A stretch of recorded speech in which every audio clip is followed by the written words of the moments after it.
தமிழ் குடிமையினுடைய ஓர்மையை 100% பேசுவதற்கு ஆள் இல்லை.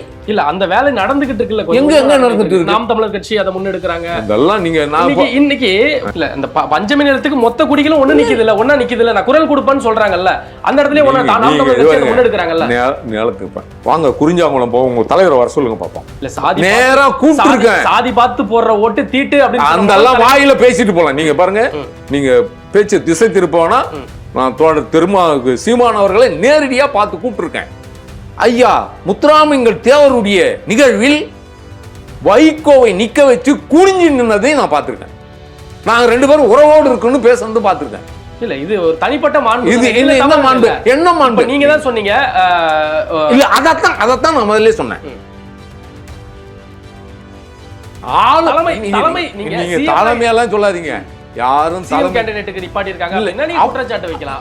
ஏங்க நீங்க என்னங்க சிஎம் கேட்டகரின்னு அவரே நிக்கும்போது அவர் எப்படிங்க இன்னொருத்தங்க முன்னிறுத்துவாங்க? ஒரு எம்எல்ஏ என்பதுக்கு அந்த பகுதியில் ஆளும் உரிமை எம்எல்ஏக்கு இருக்கா இல்லையா?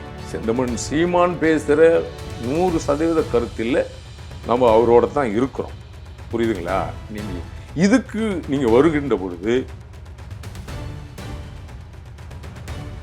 திருமாவளவன் கட்சியில தேவர் இருக்காரு, வன்னியர் இருக்கிறாரு, பிள்ளமார் இருக்கிறாரு, எல்லாம் தான் இஸ்லாமியில் இருக்கிறாரு, கிறிஸ்தவர் இருக்கிறாங்க. அவர் நீங்க பொது கட்சின்னு பாக்குறீங்களா, சாதி கட்சின்னு பாக்குறீங்களா? புத்தர் தான் முருகர், முருகர் தான் புத்தர் அப்படின்ற ஒரு கருத்து உலாவிட்டு இருக்குது. முழுக்க அந்த நாளில் பௌத்தம் தழுவிட்டிருப்பார்கள் அப்படின்ற நோக்கில் ஐயா அயோத்திதாசர் அவருடைய கூற்று இருக்கலாம். ஆனால் அப்படி இல்லை. முருகன் என்பவன் தமிழ் கடவுள். பௌத்தம் தமிழ் இனத்திற்கும் தமிழ் மொழிக்கும் பண்ண தீங்கை பற்றி நான் அறிந்தவன் என்பதனால் ஆதி திராவிடர் துறையை சமூக நீதி துறையா மாத்திருக்கிறாங்க. அதை எப்படி பாக்குறீங்க? நான் உண்மையிலே வரவேற்கிறேன். தமிழர்களுக்கு ஆதி தமிழர்கள் சர்டிபிகேட் வழங்குவாங்களா? நல்லா கேட்டீங்க. வாழ்க உங்கள் தமிழ் பற்று, வாழ்க உங்களுடைய இனப்பற்று. நீங்களாவது சொன்னீங்களே. நம்ம பண்ணை இயற்கை அங்காடி 100% இயற்கை வேளாண் தயாரிப்பு. தொடர்புக்கு 87 54 44 92 99. வணக்கம் சார். எப்படி சார் இருக்கீங்க? Okay sir. சார் இப்போ புத்தர் தான் முருகர், முருகர் தான் புத்தர் அப்படின்ற ஒரு கருத்து உலாவிட்டு இருக்குது. இன்னைக்கு எக்ஸ் வலைதளங்கள்ல கூட நீங்க ஒரு பதிவு போடுறீங்க, அதோட விளக்கம் என்னங்க சார்? அவங்க என்ன பண்றாங்கன்னா, புத்தர் அவர் காலம் முருகனுடைய காலம். அப்போ புத்தனுக்கு முன்னாடி 23 புத்தர்கள் இருக்கிறாங்க புத்த மதத்தில். அதில் 24 சமணர்கள் இருக்கிறாங்க. அது நாதன்ற அடமொழியை உள்வாங்கிய அவங்க இருக்காங்க. இந்த சித்தார்த்த புத்தனும் சித்தார்த்தனும் மகாவீரரும் சமகாலத்தவர்கள், ஒரே காலத்தவங்க தான். ஆனால் இவர்கள் யாருக்கிட்ட தீட்சை வாங்கினார்கள் அப்படின்னு பார்த்தோம்னா, பார்ச்சிவநாதர் என்கின்ற ஒரு தமிழர், அதான் பர ஆசிவகநாதர் அப்படின்னு பிரிக்கலாம். அதை அவர்கிட்ட தீட்சை வாங்கினவங்க தான். அப்போது இவங்களுடைய கொள்கை என்ன? கொல்லாமை. புத்தனுடைய கொள்கை கொல்லாமை, அறநெறி. இங்கே முருகனுடைய கொள்கை என்ன? ஆடு மாடு பலியிடுவது. இல்ல நம்ம விவசாயத்தை கண்டுபிடிச்சதே ஆடு மாடுகளை பலியிட வேண்டாம் அப்படின்றதுக்காக தானே நம்ம கண்டுபிடிச்சோம். நீங்க திருமுருகாற்றுப்படை, குறுந்தொகை, நற்றிணை போன்ற சங்க நூல்களில் முருகனுக்கு ஆடு கோழி பலியிடுவதை எமது இனம் வழக்கமாக வைத்திருந்தது. அவர் புத்த பிக்குவாய் இருந்திருந்தால் இந்த படையல் முறை வந்திருக்காது இல்லையா? அப்போ இந்த படையல் முறையிலேயே தெரியுது சித்தார்த்த புத்தனுக்கும் புத்த பிக்குவுக்கும் தமிழ் கடவுளான முருகனுக்கும் வேறுபாடு இருக்கு, இவரும் அவரும் ஒன்றல்ல அப்படின்ற ஒரு நிலை நம்ம சொல்லலாம். நம்ம நூல்கள் முருகன் தமிழனாக காட்டப்படுது. அதில் என்ன சொல்லுது அப்படின்னா, முருகனை பற்றி ஒரு இருக்கு. அவர் 5 வகை நிலங்களில் முருகன் எப்படி வாழ்ந்தார், எந்தெந்த பேரில் வாழ்ந்தார் என்ற ஒரு அளவுகோல் இங்கே கூத்தனார் அது அந்த பாடலில் இருக்கு.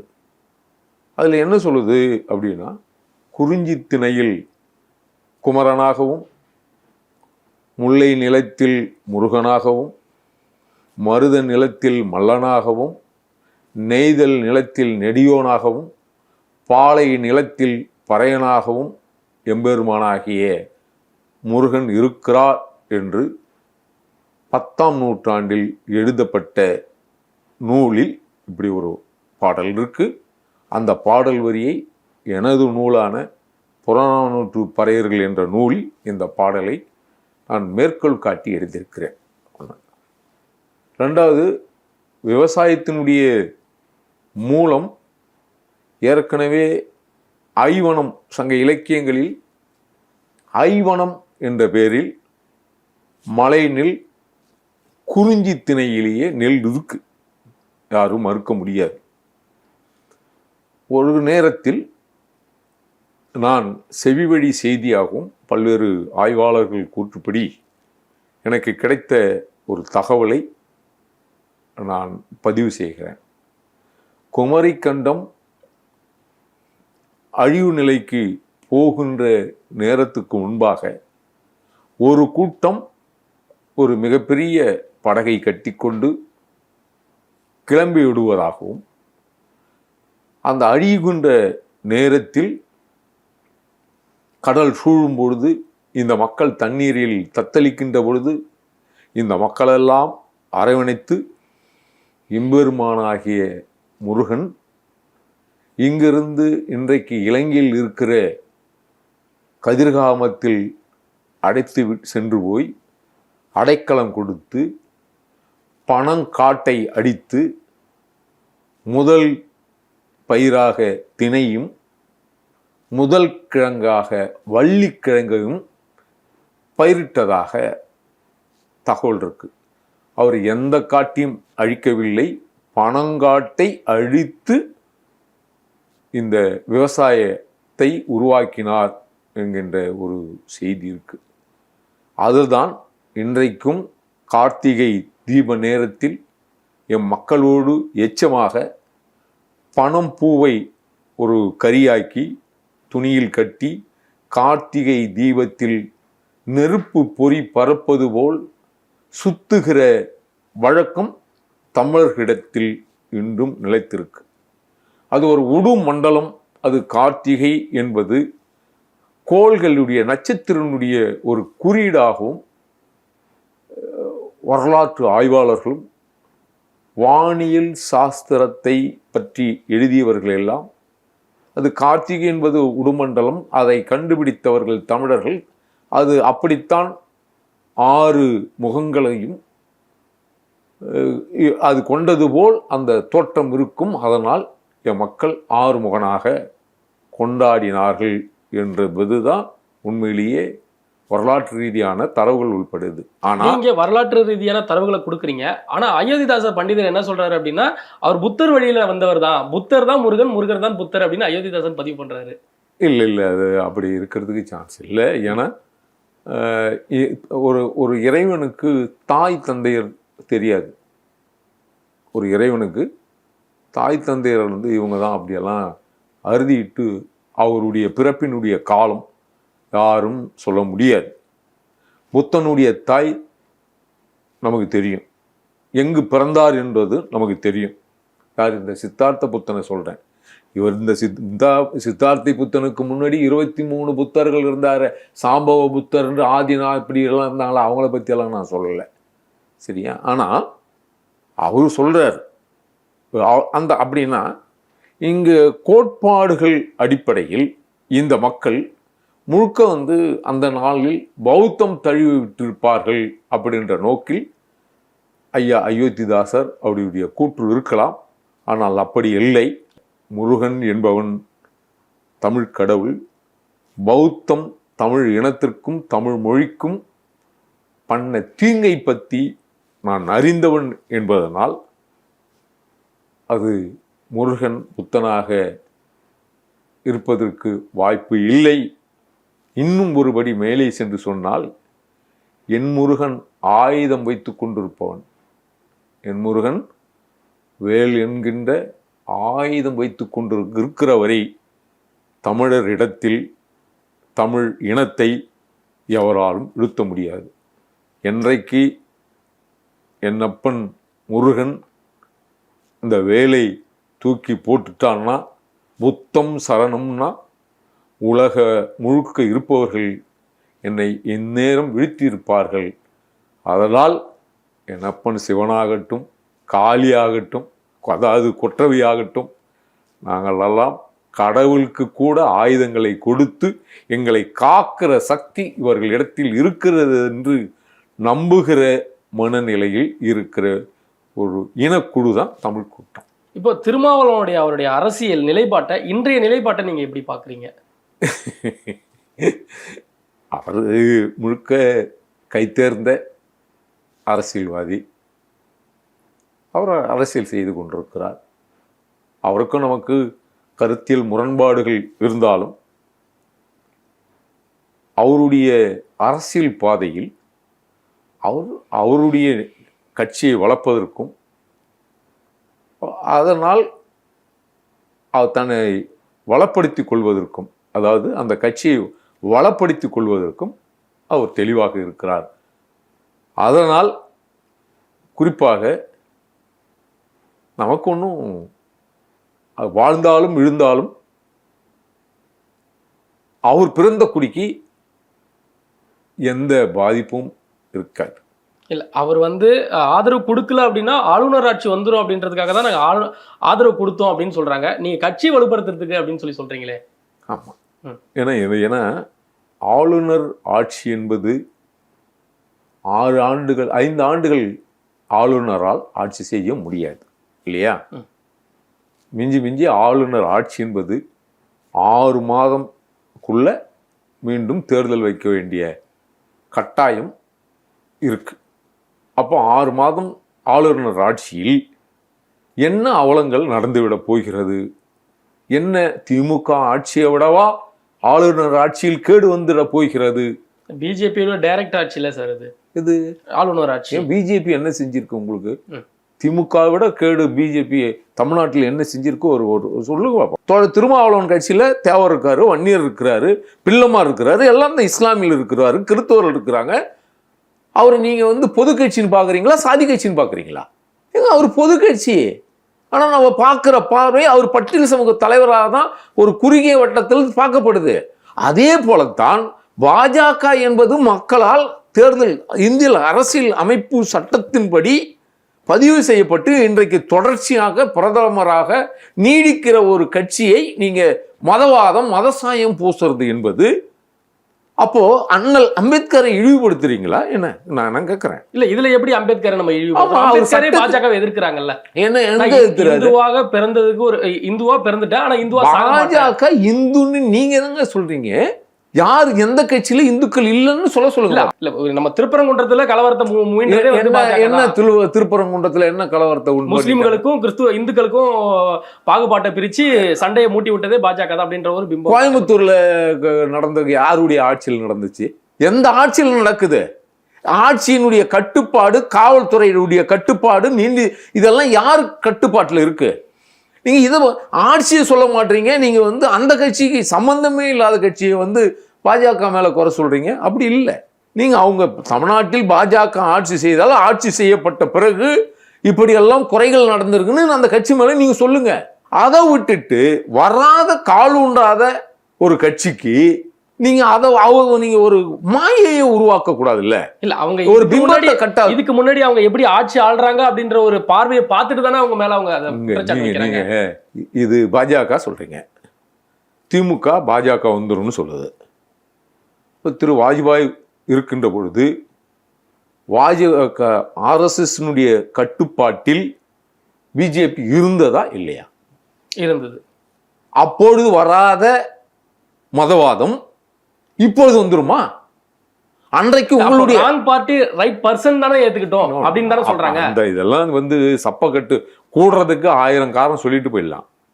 புரியுதுங்களா? கூடுறதுக்கு 1000 காரணம் சொல்லிட்டு போகலாம், பிரியறதுக்கும் 1000 காரணம் சொல்லி பிரிஞ்சிருவாங்க. ஏன்னா அரசியலில் நண்பனும் இல்லை எதிரில்னு பேசுகிற நிலை தான் இங்கே இருக்குது.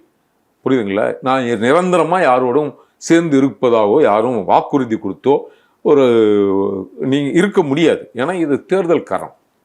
தேர்தல் களத்தில் யார் வெற்றி தோல்வி, யாருக்கு என்ன கிடைக்குது, யாருக்கு அமைச்சரவையில் இடம் கிடைக்கிறதுன்னு தான் பார்க்குற நிலை இங்கே இருக்கே தவிர யார் நல்லவர்கள் யார் கெட்டவர்கள் யார் வேண்டியவர்கள்னு யாராலையும் இங்கே நிர்ணயிக்க முடியாத ஒரு நிலை தமிழ்நாட்டில் இருக்கான்னா இல்லை. இல்லை, தமிழ்நாட்டில் தமிழனுடைய ஒரு நிலை இருக்கு. நம்ம என்ன சொல்ல வரோம்னா, தமிழனுடைய ஒட்டுமொத்தமான வளங்களை காக்கிற பொறுப்பு ஒரு ஆட்சியாளருக்கு உண்டு, இருந்துச்சு. போன ஆட்சியில், திமுக ஆட்சியில் ஆற்று மணல் எடுக்கப்படலையா, மலைகள் உடைக்கப்படலையா, மரங்கள் வெட்டப்படலையா? அப்பொழுது அதை விடவா இயற்கை வளங்கள் கொள்ளையடிக்க பொழுது, இயற்கை வளங்கள் அழிக்கப்படுகின்ற பொழுது வராத இந்த கூட்டணியில் இருக்கிற தோழர் திருமாவளவன் தொடர்ந்து கேள்வி கேட்க முடியாத நிலையில் இருந்த இவர்கள் எல்லாம் பாஜக உள்ள வந்துட்டா அப்படின்னா மனித சமூகம் வாழ்வதற்கு இயற்கை முக்கியமானது. இல்ல, பல இடங்கள்ல திமுகவை எதிர்த்து திருமாவளவன் அவர்கள் மாநாடு போட்டிருக்காரு, கண்டன அறிக்கை. என்ன மாநாடு? மது ஒழிப்பு மாநாடுலாம் அவர் போட்டிருந்திருக்கிறாரு. நீங்க பாருங்க, மது ஒழிப்பு மாநாடு போட்டாரு, அது நடந்துச்சா? பண்ணியிருந்தாரு, நடத்தி காட்டிருந்தாரு. மது ஒழிப்பு மாநாடு நடத்தி காட்டியிருந்தாரு. நீங்க அது சரியா தவறா புரிஞ்சிட்டு இருக்கீங்க. மது ஒழிப்பு மாநாடுன்னு சொல்லப்பட்ட மாநாடு திருச்சியில் மகளிர் மாநாடாக மாற்றப்பட்டது. புரிஞ்சுங்களா? அது மது ஒழிப்பு மாநாடு இல்லை, மகளிர் மாநாடு என்பது நீங்க தெரிஞ்சுங்க. அவ்வளவுதான். ஏன்னா எந்த ஆட்சியில் மதுவுக்கு எதிராக மாநாடு போடுகிறோம்னு நம்ம சொல்றோமோ, அந்த மது உரிமையாளர்கள் பெரும்பான்மையா வைத்திருக்கிற அந்த திமுக கட்சியில் இருக்கிறவர்களே சிறப்பு விருந்தினராக அழைத்து வந்து அந்த மாநாட்டில் அமர வைத்து அழகு பார்த்த ஒரு மாநாடு தான் அது. மது ஒழிப்பு மாநாடு இல்லை, அது மகளிர் மாநாடு என்பதை தமிழ் சமூகம் உணர்ந்துதான் இருக்கு, தெரிஞ்சுதான் இருக்கு. ஓகே, பொதுவாக இப்போ சாதி மறுப்பு, சாதி விட்டு சாதி இளைஞர்கள் திருமணம் செய்கிறாங்க. இப்போ மயிலாடுதுறையில் கூட ஒரு சம்பவம் நடந்தது. ஆனால் அது ஆணவ கொலையா அப்படின்ற ஒரு ரிப்போர்ட் வர்றதுக்கு முன்னாடியே சில கட்சிகள் போயிட்டு அது சாதி ஆணவ கொலை தான் அப்படின்ற மாதிரி ஒரு அரசியல் பண்ணுறாங்க. இந்த போக்கை எப்படி பார்க்குறீங்க? ஒரு ஆணுக்கும் பெண்ணுக்கும் திருமண வயது அப்படின்னு நிர்ணயிக்கப்பட்டிருக்கு. அந்த வயதுக்கு கீழே திருமணம் செய்தால் சட்டப்படி குற்றம். அப்போ பருவம் அடைந்து அவர்கள் வளர்ந்து விட்டால் அந்த அரசு குறிப்பிட்ட வயதை வந்துவிட்டால் அவர்களுடைய திருமணத்தை தடுக்கிற உரிமை பெற்றோருக்கு கிடையாது. சட்டம். ஆனா சட்டம் அதுதானே சட்டம். காதலிச்சு திருமணம் பண்றத தடுக்கிற உரிமை பெற்றோர்களுக்கு இல்லை. பெற்றோருக்கு உரிமை இல்லை இருக்குங்க. வாழ்க்கையை நிர்ணயிச்சு கொடுப்பவரா அவங்களுக்கு முழு சுதந்திரம் உரிமையும் இருக்கு. யாரும் மாற்று கருத்து சொல்ல முடியாது. இதுல என்னன்னா, பல திருமணங்கள் இங்க தெரிஞ்சு கொலைகள் நடந்த திருமணங்கள் குறைவு. இயல்பாகவே அதிக திருமணங்கள் கலப்புன்னு நீங்க சொல்றீங்களா, அந்த வார்த்தை தப்பு. ஆண் பெண் இந்த திருமணங்கள் நடந்துகிட்டு தான் இருக்கு. வெளியில தெரியறது இல்லை, யாரும் பேசுறது இல்லை, யாரும் தடுக்கிறது இல்லை. அப்போ இயல்பா நடக்குது. அப்போ சட்டத்தின்படி ஒரு உயிரை கொல்லுவது என்பது யாரா இருந்தாலும், ஒரு பிஞ்சு குழந்தைய ஒரு நபர் கொன்றால் கூட சட்டப்படி அது குற்றம் தான். தான் குழந்தையா, அது பிஞ்சு குழந்தை தான் குழந்தையா இருந்தாலும் கூட, எந்த பாவமும் அறியாத குழந்தையா இருந்தாலும் கூட, அந்த குழந்தை பாரமாக இருக்கிறது என்று ஒரு பெண் நினைச்சு அதை கொலை செய்து விட்டால் அது சட்டப்படி அது தண்டனைக்குரியதுதான். அது மட்டும் இல்லை, இப்போ இது நீங்கள் காதல் தான் ஆணவம்னு நம்ம பேசிக்கிறோம். இது ஆணவம்ன்றதை தாண்டி இங்கே ஒன்று சொல்லப்படலை. என்னப்படலைன்னா, இங்கே தமிழ் குடிகளே ஒன்றிணைவேர்னு சொல்கிற தமிழ் தேசியம் பேசுகிற யாரும் தமிழரா மட்டும் தமிழ் மொழியை மையமாக வைத்து ஒன்றிணைகிறாளே தவிர அவர்கள் இனத்தால் ஒன்றிணைஞ்சார்களா, ஒன்றிணைவா சாத்தியம் இருக்கா?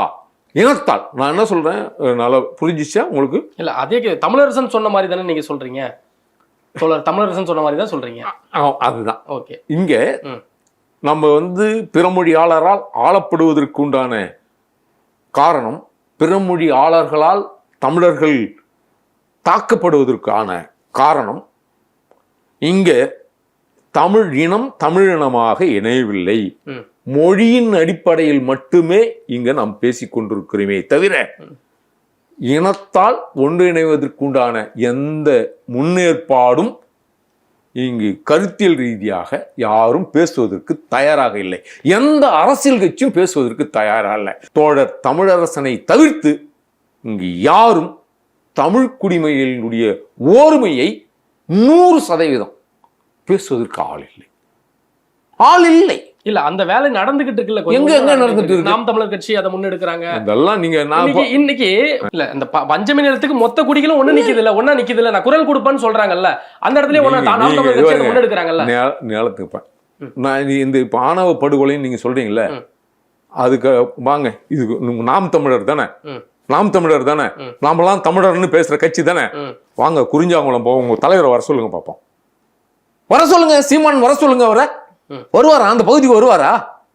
போட்டோ வச்சு அஞ்சலி செலுத்துவாரா? இல்ல சம்பந்தப்பட்ட பகுதிக்கு அவர் போவாரா? நேரா கூப்பிட்டு சாதி பார்த்து போடுற ஓட்டு தீட்டு அந்த எல்லாம் வாயில பேசிட்டு போலாம். நீங்க பாருங்க, நீங்க பேச்சு திசை திருப்போனா நான் தோழர் சீமான் அவர்களை நேரடியா பார்த்து கூப்பிட்டு இருக்கேன். நீங்க மத்தவங்க மாதிரி என்ன யோசிக்க கூடாது. பேச்சு அளவு இல்ல.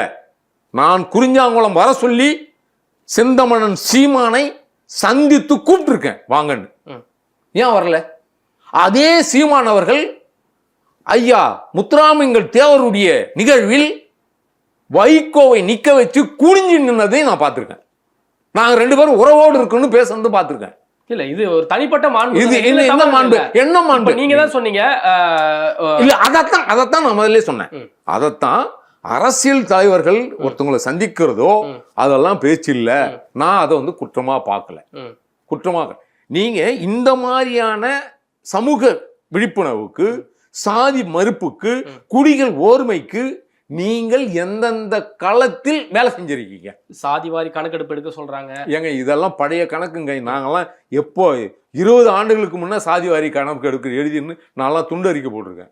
தமிழ் சாதிகள் யாரு, தமிழர் அல்லாதவர் யாரு, தமிழ் சாதிக்குள்ளுன்னு அந்த பட்டியல் வரையறையில பிறமொழி ஆளர்களெல்லாம் அப்புறப்படுத்தணும்னு நாங்கள் கோரிக்கை கொடுத்துருக்கோம். நீங்க இப்போ பட்டியல் சமூகத்தின்னு வச்சுங்க, அதில் யார் பிறமொழியாளர் அவங்கள நீக்குங்க. எங்களை முழுக்க தமிழ் சாதினா தமிழ் சாதி பட்டியல் மட்டும் அவங்களுக்கு என்ன சலுகைன்னு கேட்டிருக்கோம். இப்போ பிசியா, பிசியில் யாரெல்லாம் தமிழ் குடி, தமிழர் அல்லாத குடி யாரு, அதெல்லாம் பிரித்து போடுங்க. எல்லாரும் சேர்த்து ஒட்டுமொத்தமெல்லாம் பேச முடியாது. அப்படி பேசவும் வராது. அப்படின்னா நீங்கள் தமிழர் ஓர்மையும் வர முடியாது. நீங்கள் தேர்தலுக்குன்னு வந்துட்டா இப்படியெல்லாம் பார்க்க முடியாது. பாருங்க, நான் நீங்கள் கேட்டதுனால நான் சொல்கிறேன். எனக்கு விமர்சனத்தை நீங்கள் தேவையில்லாத மாட்டி விட்றீங்க. அது எனக்கு சிக்கல் இல்லை. திராவிட கட்சியில் நாயுடுக்கு சீட்டு கொடுப்பாங்களா? சீட்டு கொடுக்க மாட்டாங்களா? திராவிட கட்சியில் கேட்குறீங்களா? இல்லை, அவங்க அதை எதை பார்த்து கொடுக்குறாங்கன்னு நமக்கு தெரியல. கொடுக்குறாங்களா கொடுக்கலையா? இல்லை தெரியல, எதை பார்த்து கொடுக்குறாங்கன்னு தெரியல. சீட்டுகள் வழங்கப்படும். நாம் தமிழர்ல கொடுக்குறாங்களா இல்லையா? இல்லை, அவங்க எல்லா சமூகத்திற்கும் கொடுக்குறாங்க. பாருங்க, நீங்கள் பேர் வேறையா வச்சுக்கிட்டு நான் நாயுடுக்கும் சீட்டு கொடுப்பேன், சௌராஷ்டிராவுக்கும் சீட்டு கொடுப்பேன். இது அண்ணாவே பண்ணிருக்காரு. பார்ப்பனர்களுக்கும் சீட்டு கொடுத்திருக்காரு, தெலுங்கர்களுக்கும் சீட்டு கொடுத்திருக்காரு. நீங்க ஒன்னும் நீங்க அவர் தமிழ் தேசியத்தினுடைய தலைவரா அண்ணாவை நான் பார்க்கல, பார்த்ததும் இல்லை. நீங்க சொல்ற நாம் தமிழர் ஒருங்கிணைப்பாளர் தமிழ் தேசியத்தின் உண்மையிலேயே பொறுப்பாளர் தானே. அவர் ஏன் தெலுங்கருக்கு சீட்டு கொடுத்தாரு? ஏன் சௌராஷ்டிராவுக்கு சீட்டு கொடுத்தாரு? இதைத்தான் எல்லாம் சொல்ல. திமுகவுக்கும் உங்களுக்கு என்ன வேறுபாடுன்னு கேட்கிறேன். என்னங்க நீங்க திமுக சீட்டு கொடுக்குற அதே தானே நீங்களும் சீட்டு கொடுக்குறீங்க. நீங்க என்ன மாற்று? நான் விவாத பொருளாக கொண்டு வரணும்னு இல்லை. செந்தமிழன் சீமான் பேசுகிற 100% கருத்தில் நம்ம அவரோட தான் இருக்கிறோம். புரியுதுங்களா? இதுக்கு நீங்கள் வருகின்ற பொழுது ஒரு நீதி நியாயம் என்பது பாதிக்கப்பட்ட மக்கள் பக்கம்தான் நிற்கணும். இதுவரைக்கும் அப்படித்தானே நிற்கிறாரு சீமான் அவர்கள். இல்ல எந்த இடத்துலயுமே அநீதி செஞ்சவன் பக்கத்துல நின்னது இல்ல. நீங்க சொல்லுங்க, ஒரு சான்றிதழ் சொல்லுங்க, இந்த இடத்துல சீமான் அநீதி செஞ்சவன் பக்கம் நின்றுருக்காரு அப்படின்னு. அதைத்தான் நான் குறிஞ்சாங்குளம். குறிஞ்சாங்குளத்துல ஏன் தோழர் திருமாவளவன் மட்டும்தான் பேசணுமா? எல்லாருமே ஏன் அந்த கோயிலை கட்டுங்க? நீங்க தமிழ் தேசியம் பேசுறீங்க, காந்தாரி கோயிலை கட்ட வாங்கலாம், பார்ப்போம். வாங்கலாம், வாங்க. உங்க தலைமையில நாங்க அநீதி சொல்றோம், வாங்க பார்ப்போம். காந்தாரி கோயில் கட்டுமா? தமிழ்நாட்டில் ஒரு தமிழனுடைய கோயில் கட்டுவதற்கு இந்த மண்ணில் உரிமை இல்லையா? அதை தட்டி கேட்பதற்கு சீமானுக்கு உரிமை இல்லையா? அவர் வரக்கூடாதா? அவர் தலைமை தங்க கூடாதா? எத்தனையோ தொகுதிகள்ல பட்டியலின மக்களை நிப்பாட்ட வச்சு பெரும்பான்மையா ஆதிக்க சாதியினர் இருப்பாங்க, அந்த இடத்துல பட்டியலின மக்களை நிப்பாட்டிருக்காரு. அதிக பட்டியலின மக்கள் இருக்கிற இடத்துல ஆதிக்க சாதியை நிப்பாட்டி ஓட்டு வாங்கியிருக்காரு. சாதி ஒழிப்பு இதெல்லாம் நீங்க சொல்றதெல்லாம் நீங்க அங்க நிக்க வச்சிருக்காரு, திருநங்கையை நிக்க வச்சிருக்கிறாரு, அங்க நிக்க வச்சிருக்காரு. என் தாபேக்கா கூட தான் பூந்தமல்லியில பொது தொகுதியில பட்டியல் சமூகத்தை சேர்ந்தவரை நிக்க வச்சு ஜெயிக்க வச்சிருக்காரு, எம்எல்ஏ ஆக்கி வச்சிருக்காரு. இதெல்லாம் அதெல்லாம் எங்க வரல. நான் சொல்றது வாழ்வியல் முறைக்கு வாங்க. வாழ்வியல் முறையில இப்போ ஒரு கோயில் இருக்கு, ஒரு கோயில் பூட்டப்பட்டிருக்கு, அந்த கோயில் உங்களால கூட்டிட்டு போக முடியுமா? காந்தாரி கோயில் கட்டுங்க. நீங்க இதெல்லாம் வேணாம். ரெட்டமலைக்கு வாழ்த்து சொல்றோம், இது இல்லை. காந்தாரி கோயில் கட்டுவதற்கு ஒரு செங்கல் எடுத்துட்டு வர சொல்லுங்க. தாவே காட்சி செஞ்சிருங்களா? அவங்க தமிழ் தேசியம் பேசலையே. தமிழ் குடிகள் தமிழ் தேசியமும் திராவிடமும் 2 கண்கள்னு சொல்றாங்க. ஏங்க, அவங்க தமிழர் ஓர்மையை பேசலையே. அவங்க பேசலையே. அவங்க எல்லாம் தானே பொதுன்னு தானே சொல்லிட்டு அவங்க திராவிட கட்சி மாதிரி தானே அது ஒரு கட்சி.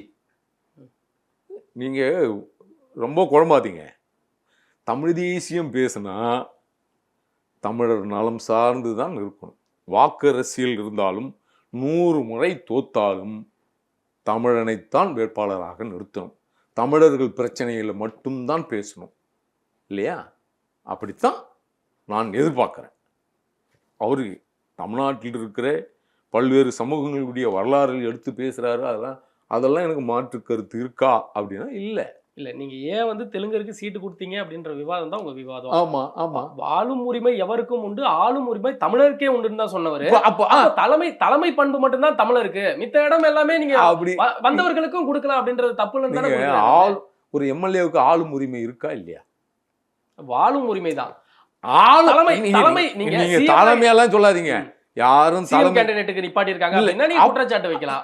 ஏங்க, நீங்க என்னங்க சிஎம் கேட்டகரின்னு அவரே நிற்கும் போது அவர் எப்படிங்க இன்னொருத்தங்க முன்னிறுத்துவாங்க? ஒரு எம்எல்ஏ என்பதுக்கு அந்த பகுதியில ஆளும் உரிமை எம்எல்ஏக்கு இருக்கா இல்லையா? இருக்கா இல்லையா? இருக்குல்ல. அப்ப நீ எதுக்கு ஆளும் உரிமை கொடுக்குற? ஒரு தமிழன் அந்த இடத்துல நிக்க வச்சு அவருக்கு துணையா வேலை பார்க்க வர்றீங்க. வாழும் உரிமையை கொடுங்க. அது விட்டு ஆளும் உரிமை, அதிகாரத்தினுடைய உரிமை கொடுக்குறீங்க. தமிழர் அறம் சார்ந்து வாழ்ந்தவன். நீரு, கடலு, காக்கா, குருவிக்கெல்லாம் அரசியல் பேசினவன். அவங்களுக்கு அரசியல் பேச மாட்டாங்க அப்படின்றது இயற்கை சார்ந்து. நீங்க தமிழ் தேசியம் சொல்லாதீங்க, வெறும் தமிழருக்கு மட்டும் பேசுறேன்னு பேசாதீங்க. ஆதி திராவிடர் துறையை சமூக நீதி துறையா மாத்தி இருக்கிறாங்க. அதை எப்படி பாக்குறீங்க? நான் உண்மையிலேயே வரவேற்கிறேன். ஏனென்றால் ஆதி திராவிடர்கள் என்பவர்கள் முழுக்க முழுக்க பறையர்களை குறித்த சொல்லாடல், யாரும் மறுக்க முடியாது. அப்போ பறையர்களுக்கு என்றுதான் அந்த துறை இருந்தது. அதில் பல்லர்களையும் சக்கிலியர்களையும், அதாவது அருந்ததிகளையும் தேவேந்திர வேளாளர்களையும் அதில் சேர்த்து இருந்தார்கள். இப்போது சமூக நீதித்துறை என்று மாற்றிய பிறகு அது யார் ஒன்றாலும் இருக்கலாம் அப்படின்ற ஒரு நிலையில் இந்த அரசு செய்திருப்பதை நான் உண்மையிலே பாராட்டுகிறேன். இப்போ அருந்ததியர்களை ஆதி தமிழர்கள்னு சொல்றாங்க, தமிழர்களை திராவிடர்கள்னு சொல்றாங்க. தமிழர்களுக்கு ஆதி தமிழர்கள்னு சர்டிபிகேட் வழங்குவாங்களா? இதை கேட்கணும். நல்லா கேட்டீங்க. வாழ்க உங்கள் தமிழ் பற்று, வாழ்க உங்களுடைய இனப்பற்று. நீங்களாவது சொன்னீங்களே. ஏன்னா தெலுங்கை தாய்மொழியா அயோத்திதாசர் சொல்லியிருக்கிறார். அவருடைய நூல் எடுத்து பார்த்தீங்கன்னா இந்த அருந்ததியர்கள் எப்பொழுதுமே அயோத்திதாசரை ஏற்றுக்கொண்டதே இல்லை. ஏனென்றால் அவருடைய நூலில் இவர்கள் எங்கே இருந்து வந்தார்கள் என்பதை வெளிப்படையாக எழுதியிருக்கிறார். அதே போல சிம்மான் என்கின்ற ஒரு படையை, தமிழ் சமூகத்தை இந்த அருந்ததியர்கள் தங்கள் வசப்படுத்தி கொண்டு பேசிக்கொண்டிருக்கிறார்கள். அது மட்டும் இல்லாமல் நீங்கள் சொன்ன தமிழ் தேசியம் பேசுகிற தலைவர் குயிலி சாம்பவியை மீட்டு கொடுப்பதற்கு அந்த போராட்ட களத்துக்கு வருவாரா, அடுத்த ஆண்டாவது வருவாரா என்ற கேள்வியை நாங்கள் கேட்குறோம். ஆதி தமிழர்னா நாங்கள் கேட்குறோம். இந்த ஆதி தமிழன் என்ற சொல்லை தமிழே தெரியாத, தமிழை தாய்மொழியாக இல்லாத, தமிழ் இனமே இல்லாதவர்கள் பயன்படுத்துவதை தடுக்க வேண்டும் என்று தமிழ் தேசியம் பேசுகிற எந்த தலைவராவது இந்த சொல்லை நீங்கள் எப்படி பயன்படுத்தலாம், பயன்படுத்தக்கூடாது அப்படின்னு தடை பெறுவதற்கோ எடுத்து பேசுவதற்கோ இங்கே யாரும் தயாராக இல்லை.